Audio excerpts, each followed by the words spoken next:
Hai, Assalamualaikum warahmatullahi wabarakatuh. Apa kabar semuanya? How are you guys? Meet me again in this week's lesson of PAI. So today we're gonna learn about the day of resurrection. Jadi hari ini kita akan belajar tentang hari hari kiamat, atau di dalam bahasa Inggris kita sebutnya the day of resurrection. Di dalam bahasa Indonesia kita bilangnya wait, hari kiamat ya? Oke, hari kiamat is bahasa Indonesia. Oke, next. Qiyamah, the word, kata ini diambil dari bahasa Arab yang artinya adalah resurrection in English, or di dalam bahasa Indonesia kita sebut kebangkitan. Jadi di hari dimana kamu dibangkitkan dari kubur. That's nice. So, what we gonna learn today? Apa yang akan kita pelajari? Kalian kan pasti di SD udah belajar tentang kita harus percaya sama hari kiamat, tanda-tanda hari kiamat, ada yang apa misalnya kayak banyak bangunan tinggi, terus anak mulai durhaka sama orang tua, which is you like heard a lot of something about it, but I don't want to talk about it. Jadi kalian udah sering dengar tentang tanda-tanda itu di mana-mana, dan aku nggak mau ngomongin tentang itu lagi. Aku nggak mau ngulang-ulang hal yang udah kalian tahu. Jadi hari ini kita akan belajar tentang signs of the day of resurrection. Tanda-tanda datangnya hari kiamat, tapi bukan tanda-tanda yang kayak misalnya ada bangunan tinggi dan segala macam. Tanda-tanda ini benar-benar nyata dan dia bakal datang di waktu yang deket banget sebelum hari kiamat datang. Okay, so are we gonna talk about the meteor rain? Apakah kita akan belajar tentang hujan meteor? Yang nanti bakal, yang kayak kita kemarin belajar tentang the time of the future of time lapse of our universe, gimana alam semesta ini bakal hancur, yang udah kalian lihat videonya kemarin. Or kita kan belajar tentang bagaimana kayak misalnya di surat At-Takwir dia bilang idza syamsu kuwirat wa idzan nujumu kadarat wa idzal jibalu suyirat. Apakah ketika gunung-gunung nanti akan terbelah dan mengeluarkan lava? We are not going to talk about it. Kita nggak akan ngomongin itu. But we're going to talk about first is Ya'juj and Ma'juj. Ini akan jadi seru banget. Kita akan ngomongin tentang Ya'juj dan Ma'juj. Siapa sih? Apa sih mereka itu? Dan kita akan ngomongin tentang Dabbatul Ard, the animal of land. Jadi Allah bilang bahwa tepat sebelum hari kiamat terjadi, nanti Allah akan mengeluarkan semacam hewan. Dalam bahasa Indonesia diterjemahin jadi hewan melata ya. Padahal it's not melata. Dabbah itu dia punya 4 kaki. Jadi dia akan keluar nanti. Kita belum tahu gimana bentuknya. Apakah dia udah ada sekarang atau belum? Apakah itu makhluk baru yang bakal diciptain? And the last is Al-Masih Dajjal. Kita akan ngomongin tentang Dajjal. Apa sih Dajjal? Atau siapa sih Dajjal? Apakah dia manusia? Apakah dia makhluk? Apakah dia, I don't know, animal? Like a shaitan, a jinn or something? We don't know. We will talk about it. The first thing we're gonna talk about is who are Ya'juj and Ma'juj. Siapa sih Ya'juj dan Ma'juj? Okay, so I've searched about it and I found something in surah Al-Kahfi ayat 93. Aku nemuin di surat Al-Kahfi. Di situ ada kata-kata hatta idza balagha sadaini wajada min dunihima qauman la yakaduna yafqahuna qawla. Jadi jauh sebelum Nabi Muhammad. Ini mungkin di zaman I don't know, setelah Nabi Sulaiman kayaknya. Dulu tuh ada raja yang kaya banget, dinamakan Raja Dzulqarnain. Nah, Raja Dzulqarnain ini suatu hari ketika dia tuh kaya banget dan dia punya orang yang kuat-kuat banget, dia punya pasukan yang benar-benar kuat banget. Suatu hari ketika mereka melewati daerah di sekitar Biladu Turki. Biladu Turki itu adalah sentral Asia atau Asia Tengah. Dan di Asia Tengah ini ketika mereka lewat, mereka menemui sebuah kaum yang bahasanya itu tidak mereka mengerti. Terus setelah itu mereka minta tolong kepada Raja Dzulqarnain. Raja, tolong dong, bisa nggak kamu bikinin kita gerbang di antara 2 gunung. This is the illustration. Okay, wait, I'm gonna make it big. Okay, jadi tempat ini tuh berada di daerah Sentral Asia atau Biladu Turki dalam bahasa Arab. Jadi kalau aku lihat di peta, Sentral Asia itu masuk ke Turkmenistan, Uzbekistan, Kazakhstan, Kyrgyzstan, dan Tajikistan. Jadi kalau misalnya kalian penasaran di mana itu tempatnya, jadi negara-negara ini dulunya adalah menjadi satu sama Uni Soviet sama Rusia. Itu setelah Perang Dunia Kedua mereka terpecah jadi Rusia dan jadi negara-negara kecil kayak Turkmenistan, Uzbekistan, Kazakhstan, Kyrgyzstan, Tajikistan, dan teman-temannya itu. Nah, tempat ini bersebelahan sama Rusia, sebelah sini daerah Cina, terus sebelah sini nanti udah mulai Middle East atau Asia Timur. Jadi mereka ada di Asia Timur. Kalau kita nanti di sini di Asia Tenggara, di sebelah sini. Oke, nah jadi tempatnya ini di sini. Di sini ada sebuah kayak gurun gitu, pegunungan. Kalau beberapa artikel bilang bahwa pegunungan itu adalah namanya Pegunungan Kaukasus yang ada di daerah gurun namanya itu Georgia. But I don't know is it true or not. Tapi di tafsir Ibnu Katsir yang aku lihat itu ada di Biladu Turki. Nah di tempat ini itu ada 2 gunung, gede banget gunung ini. Nah terus di sini tuh ada sebuah kaum yang tinggal.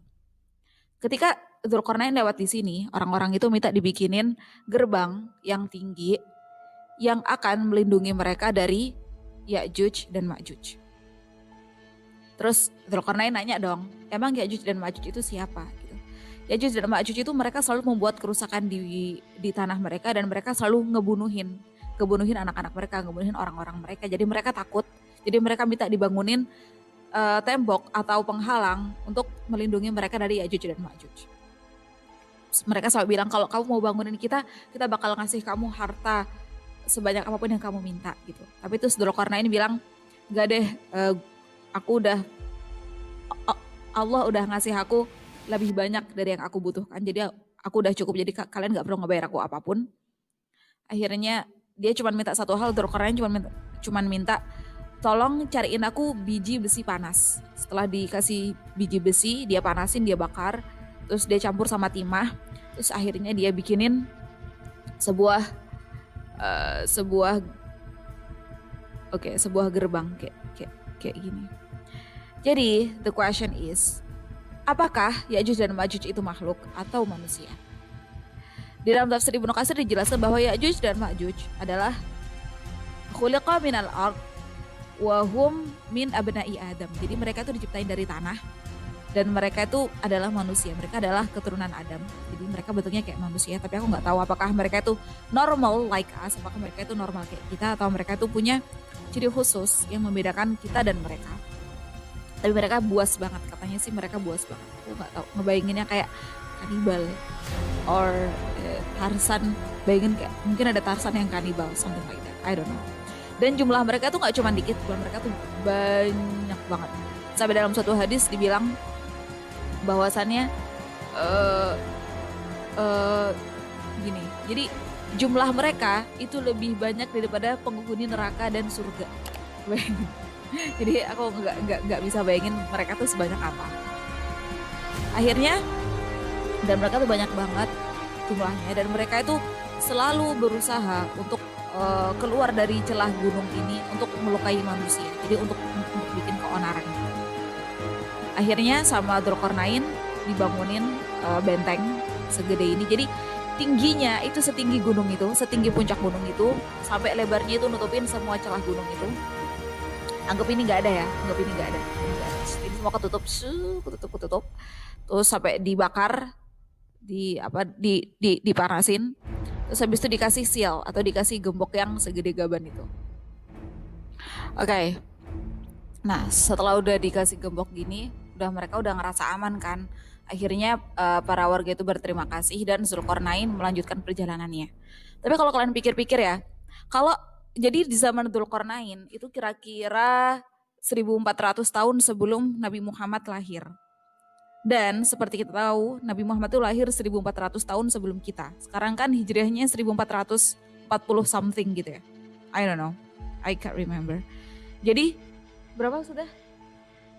1441 kata Ustaz Alvin. Jadi kira-kira kalau nyampe sekarang berarti sekitar 2800 tahun yang lalu. Berarti Ya'juj dan Ma'juj itu udah ada dari 2800 tahun yang lalu. apakah mereka itu punya umur yang panjang atau mereka itu juga beranak pinak seperti kita, jadi mereka berkembang biak seperti kita, hidup seperti kita. Aku nggak tahu gimana jenisnya.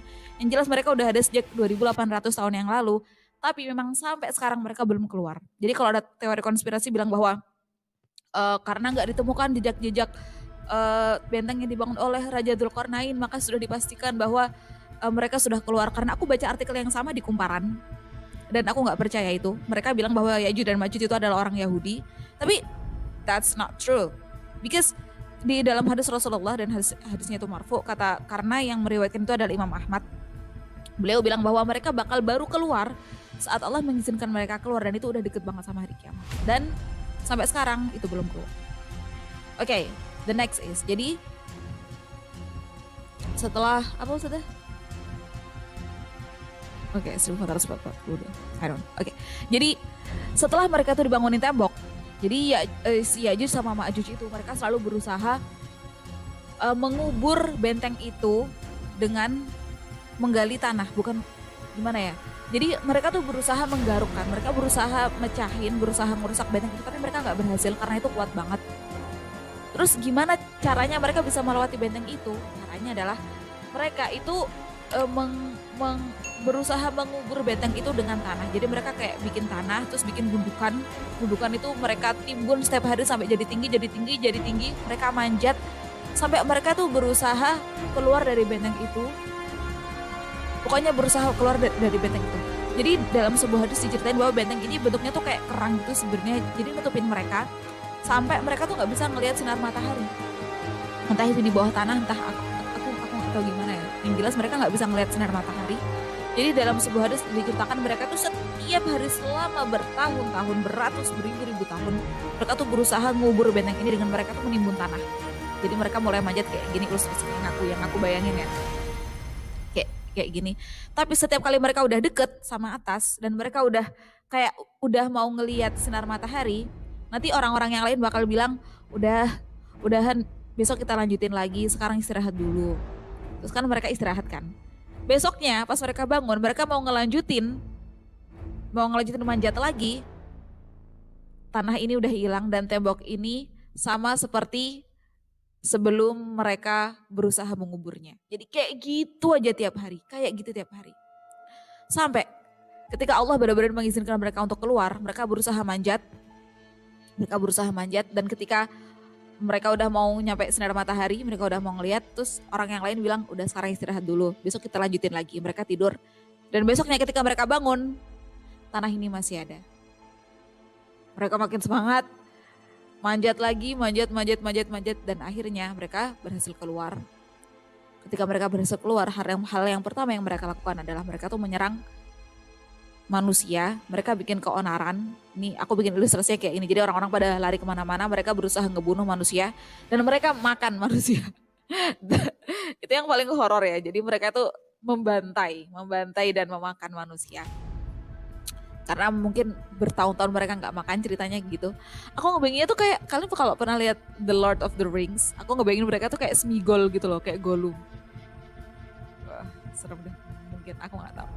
Setelah itu, dan diceritakan ketika mereka tuh melewati sungai atau danau, mereka minum danau ini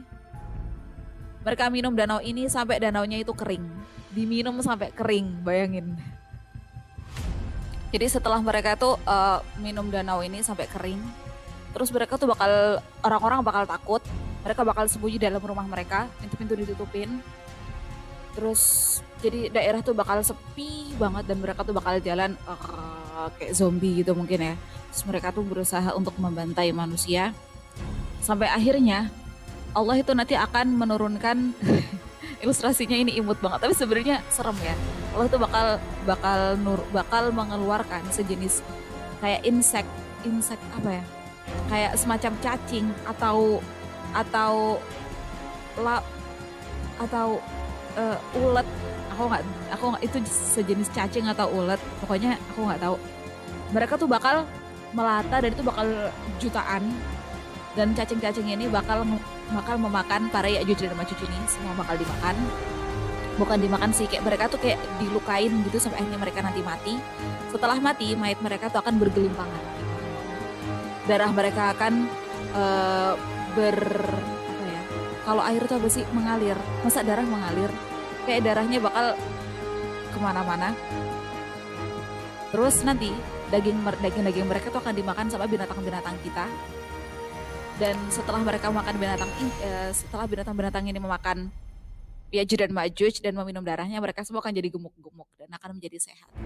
Gitu. Dan setelah itu bekas-bekasnya darahnya itu Allah akan menurunkan hujan yang lebat. Kan bau banget kan, bau bangkainya mereka itu. Allah akan menurunkan hujan yang lebat dan akhirnya dunia ini menjadi bersih.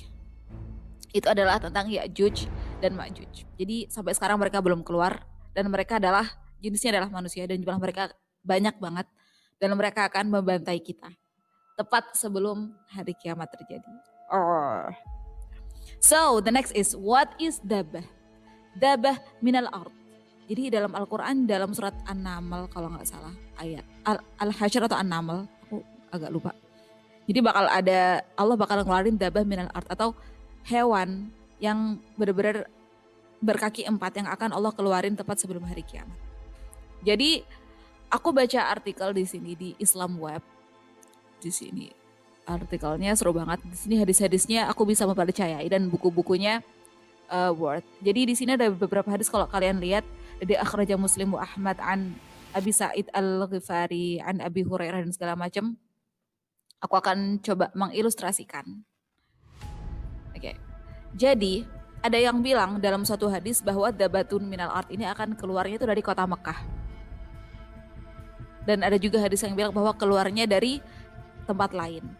Oke, jadi yang paling bisa kita percaya adalah di Mekah. Kita di sini cuy, deket oi. Oke, jadi mereka tuh bentuknya gimana sih? Kita akan lihat. Jadi ada beberapa versi. Menurut Ali bin Abi Thalib, dari hadis dari Rasulullah, dia berpendapat bahwa yang dia dengar adalah the batur minal ard itu it has fur and bird. Jadi dia memiliki bulu dan dia memiliki jenggot ya, bird itu janggut apa jenggot sih, pokoknya itu kayak kambing. Dan dia no tail, dia nggak punya ekor.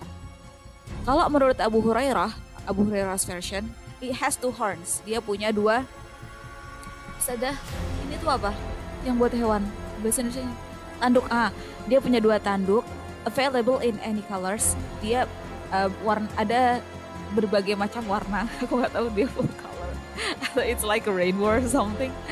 Has a space between horns for the rider. Jadi di antara 2 tanduknya itu ada sebuah tempat untuk penunggangnya itu bisa duduk di situ. Siapa yang akan menunggangi mereka? I don't know. Terus Ibnu Abbas version, menurut Ibnu Abbas, Dabatun minal ard, it's like a giant war dog. Dia tuh kayak anjing perang tapi raksasa. Terus ini menurut Ibnu Zubair's version. Jadi aku sebenarnya beberapa hari kemarin aku minta tolong Farel sama Kiki untuk editing di Photoshop, tapi kayaknya mereka nggak bisa. Jadi aku akan bikin ilustrasinya di sini. Ini adalah cirinya, it has bull's head. Dia memiliki kepala banteng, fixed eyes. Dia memiliki mata kayak matanya babi. Elephant's ears. Dia memiliki telinga seperti telinganya gajah. And then it has text horn, jadi dia bakal punya tanduknya tuh kayak tanduknya rusa jantan yang cantik banget itu. Terus dia punya ostrich neck, dia punya leher seperti lehernya burung unta. Lion's chest, dia punya dada seperti dadanya singa. Tiger's color, dia punya warna bulu seperti warna bulunya harimau. Jaguar's body, dia punya tubuh kayak tubuhnya jaguar. God's tail, dia punya ekor kayak ekornya kambing. Camel's feet, dia punya kaki kayak kakinya onta. Its height is about like 39 feet. Jadi tingginya itu sekitar 39 kaki atau kalau dalam meter sekitar 12 meter kalau nggak salah. It will come out alongside Musa's staff and seal of Solomon. Jadi dia akan keluar barengan sama tongkatnya Nabi Musa dan cincinnya Nabi Sulaiman. Nah, yang nanti kita nggak akan ngebahas tentang kenapa kok dia bisa keluar sama tongkatnya Nabi Sulaiman dan cincinnya tongkatnya Nabi Musa dan cincinnya Nabi Sulaiman. Kita nggak akan ngebahas itu karena waktunya nggak cukup. Kita akan move on. Jadi kalau kalian lihat versinya Ibnu Zubair, Ali dan juga Ibnu Abbas itu kayak saling bertabrakan. Kalau punya Ali kan dia nggak punya ekor, tapi ternyata di versi Ibnu Zubair dia punya ekor. Jadi ini hadisnya masih ya mereka dengar mereka enggak kayak gitu. Jadi sampai sekarang kita nggak tahu. And it can speak. Dan Dabah ini dia bisa ngomong seperti ngomong manusia. Jadi dalam Al-Quran tukallimuhum, dia bisa berbicara kepada manusia. Dan ketika nanti dia keluar dari tanah Mekah yang katanya itu, manusia bakal takut banget. Jadi jadi muka kita bakal kayak pucet banget itu saking kita ketakutan. Karena bayangin aja ada hewan tingginya 12 meter. 12 meter tuh berarti dia raksasa cuy, raksasa. Kita mungkin cuman nggak ada kita tinggi manusia kan paling nggak cuman paling tinggi itu 1 meter 70 atau 2 meter lah. Pemain basket mungkin 2 meter. Kita cuma 2 meter. Dia tuh mesti 10 meter di atas kita, bayangin. Wah. Dan nanti orang-orang yang beriman mukanya itu pucatnya itu akan jadi putih, dan orang-orang yang nggak beriman atau orang-orang yang kafir, yang musyrik, yang berdosa, mereka mukanya akan jadi hitam. Nah, jadi dari situ kita bisa membedakan mana orang yang beriman, mana orang yang kafir. Jadi sampai nanti itu di pasar itu orang-orang kalau mau beli itu sampai kayak gini, kafir ini harganya berapa, mukmin ini harganya berapa. Jadi mereka tuh saling melabeli masing-masing dengan apakah mereka kafir, apakah mereka mukmin, karena itu terlihat jelas dari wajah mereka kayak kusem gitu. Sampai si Dabah ini dia akan ngomong sama manusia bahwa kamu adalah ahli surga dan kamu adalah ahli neraka. Dia bisa bilang gitu. So that's all. I'm tired and it's like 0.33 already, so I'm going to sleep. We'll continue this next week. Di saat aku bikin ini semalam sampai jam 12:30 malam, terus ya udah akhirnya aku tidur. Sebenarnya kita belum ngomongin Dajjal, tapi kita akan melanjutin ini di minggu depan insya Allah. Sampai ketemu lagi. Assalamualaikum.